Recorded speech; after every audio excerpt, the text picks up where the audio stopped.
Hi guys, I hope everybody's okay out there. Welcome to Dan's Haunted Cottage again. I've got a couple of minutes and excuse the very unsteady in the car.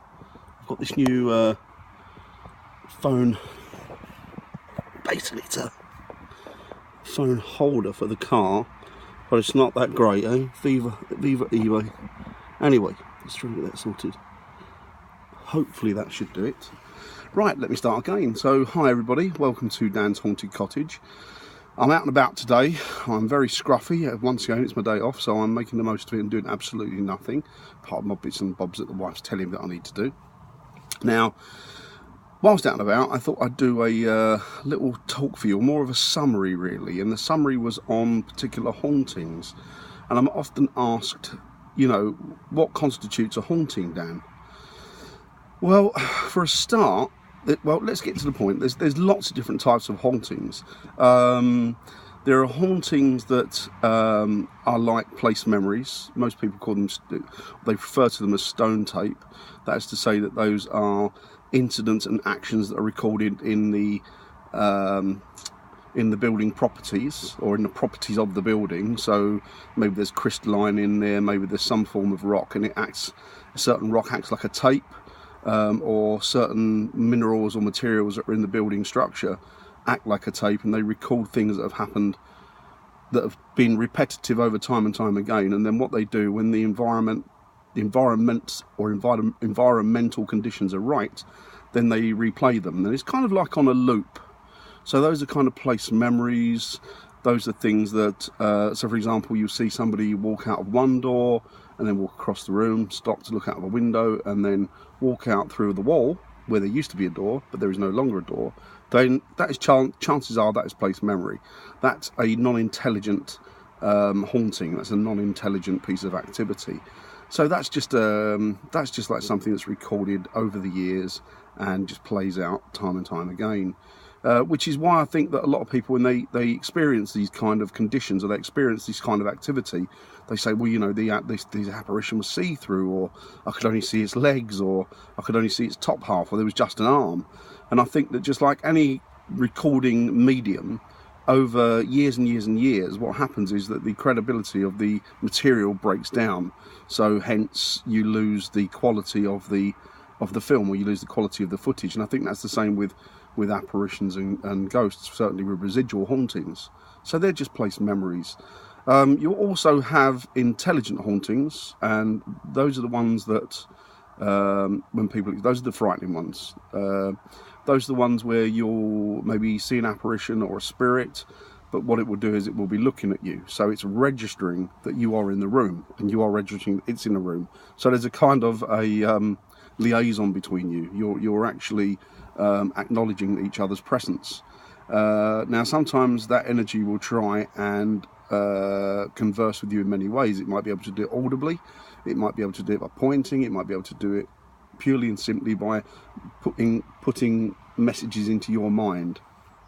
And I think that's an intelligent haunting. Also, you know, when things have been moved around and stuff's gone from A to B and what have you, that's an intelligent haunting as well. You also have things like, what do you call them? Anniversary ghosts, and these can be residual or they can be intelligent. Generally, they're residual. There are certain times or there's certain actions that have been played out in a certain place that have been either horrific or very, very nasty. And what happens is that action, because of the severity of it, gets imprinted into the environment, and once again that gets replayed. Also, with an anniversary ghost, you can have something that is intelligent but comes back to the place of its demise, or somewhere that it really, really, I don't know why, but it just comes back somewhere over and over again, and it replays, or it tries to, it's like it's going back to look at a place memory. So that's another one.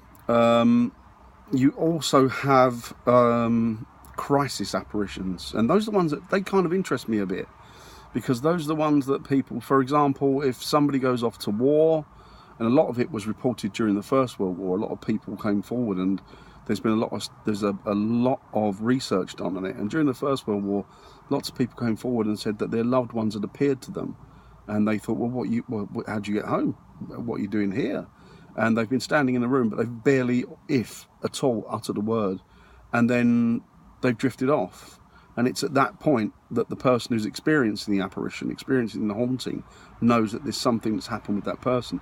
So I think it's kind of them like passing on, but coming back to see either their loved ones one last time, or to let their loved ones know that they're fine, it's okay, you know, even though I'm gone, I'm still around. And that's a crisis apparition. There are lots of other ones as well. You know, you also have these, which it's kind of been around a long while, but it only seems to have come to the fore in the last few years, which are shadow people. From what I can make out, they seem to be intelligent hauntings. They seem to be creating activity. They seem to be interacting with people. So I would think that a lot of those are intelligent hauntings. And then you have other hauntings, which I'm not going to get into, because you can get to a point where they get so off the scale and ridiculous that it's like, where are we going with this? So yeah, so that's just a rough outline of some of the types of hauntings that people experience.